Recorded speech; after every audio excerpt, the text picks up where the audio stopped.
Vamos mergulhar hoje na mente de um dos maiores críticos do poder e da lei. E o mais incrível é que ele era nada mais, nada menos que o juiz supremo da Inglaterra. Um homem que, do topo do sistema legal, imaginou um mundo ideal. Sem advogados, sem propriedade privada e com pouquíssimas leis.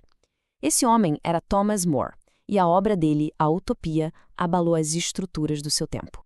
Então vamos começar com essa pergunta que é bem provocadora. Há mais de 500 anos, Thomas More, que era jurista e um grande humanista, olhou para a sociedade inglesa e se deparou com um paradoxo terrível. Ele percebeu que o próprio sistema, que punia os crimes com tanta brutalidade, parecia ser o responsável por criá-los em primeiro lugar. E essa ideia, essa pulga atrás da orelha, foi o ponto de partida para tudo.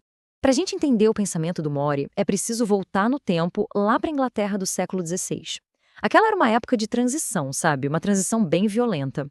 O mundo medieval, com suas certezas todas baseadas na religião, estava ruindo.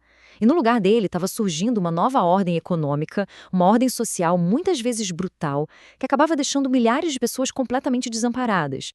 O More viveu exatamente nessa virada de chave. O pensamento medieval, a tal da escolástica, era muito focado em dogmas, em questões divinas, sabe? Olhava muito para o céu. Só que aí veio uma nova onda, o humanismo, que começou a ganhar muita força. E os humanistas diziam, peraí, a gente precisa usar a razão para resolver os problemas aqui do mundo real. Eles passaram a olhar para as misérias da terra, a fome, a pobreza, a injustiça. E é aqui que a gente chega no coração do argumento do More.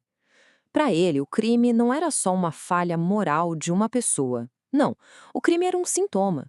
Um sintoma de um sistema social e econômico que estava, na verdade, profundamente doente. E pior, as próprias políticas do Estado eram a causa direta do desespero que levava as pessoas a cometerem crimes. Tá, mas qual era exatamente a doença que o Moraes diagnosticou? Bom, ele foi muito preciso e conectou uma política econômica bem específica com as suas consequências humanas, que eram, assim, devastadoras. Isso não era só teoria, não. Era o que ele via todos os dias nos tribunais. Agora, olha só que interessante como ele desmonta o problema passo a passo. Primeiro, a nobreza da época descobriu que criar ovelhas para vender lã dava muito dinheiro. Então, o que eles fizeram? Começaram a cercar as terras que antes eram de uso comum. Com isso, milhares de famílias de camponeses foram simplesmente expulsas do lugar onde sempre viveram. Sem terra, sem trabalho, sem casa, elas caíam na miséria total. E ali, o que acontece quando a fome aperta de verdade? Roubar deixa de ser uma escolha, vira uma necessidade para sobreviver. E o Estado, ironicamente, punia com a morte um crime que ele mesmo tinha ajudado a criar. Diante de um problema tão sistêmico, o More não propôs uma reforminha qualquer. Ele propôs uma verdadeira revolução no pensamento. Para isso, ele criou uma ferramenta, uma espécie de experimento mental em forma de livro, que contava a história de uma ilha fictícia. O nome da ilha já diz tudo. Utopia vem do grego outopos, que quer dizer literalmente lugar nenhum. O More não estava tentando desenhar um mapa para um paraíso na Terra. Ele estava, na verdade, criando um espelho, um modelo totalmente racional para colocar do lado da sociedade europeia da época e perguntar: olha, por que um sistema tão lógico como esse parece impossível para a gente, enquanto o nosso, que é tão ilógico e cruel, é a nossa realidade? E esse contraste fica muito claro aqui. De um lado, a Inglaterra, obcecada pela propriedade privada, o que só gerava desigualdade e um sistema de leis super complicado que ninguém entendia. Do outro lado, a utopia. Lá, tudo é de todo mundo, o trabalho é dividido, a sociedade vive em harmonia e, o mais importante, as leis são poucas e muito simples. Vamos dar uma olhada mais de perto em como esse sistema legal funcionava na utopia, porque é aqui que a crítica do More ao direito fica ainda mais afiada. Bom, em utopia, a raiz de quase todos os males, a propriedade privada, simplesmente não existe. E sem ela não tem ganância, não tem roubo, não tem miséria. Todo mundo trabalha, mas só o necessário. Então sobra tempo para lazer, para os estudos. As leis são tão poucas e tão claras que nem precisa de advogado. Todo mundo sabe quais são seus deveres. Ah, e os governantes são eleitos e servem ao povo, não a si mesmos. É uma crítica direta àquela complexidade das leis que muitas vezes só serve como ferramenta de poder. Só que a história do Thomas More não termina no papel. A ficção que ele criou meio que previu o drama da vida real dele, forçando um confronto direto entre a lei do Estado e a sua própria consciência.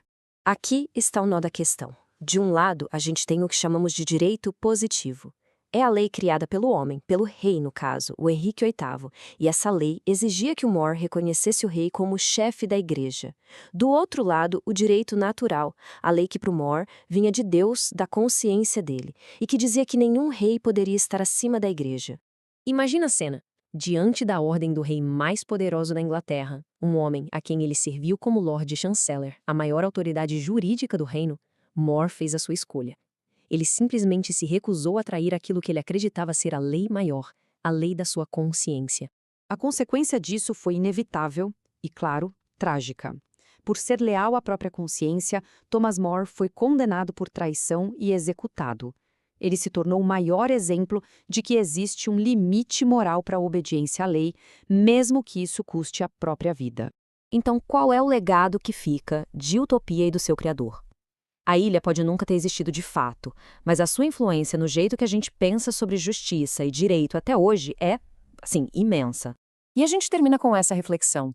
O grande valor da utopia não é ser um destino final a ser alcançado. É ser uma bússola, um norte, que aponta a direção para uma sociedade mais justa.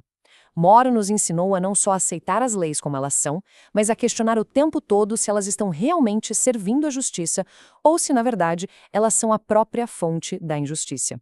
Uma pergunta que, 500 anos depois, continua mais relevante do que nunca.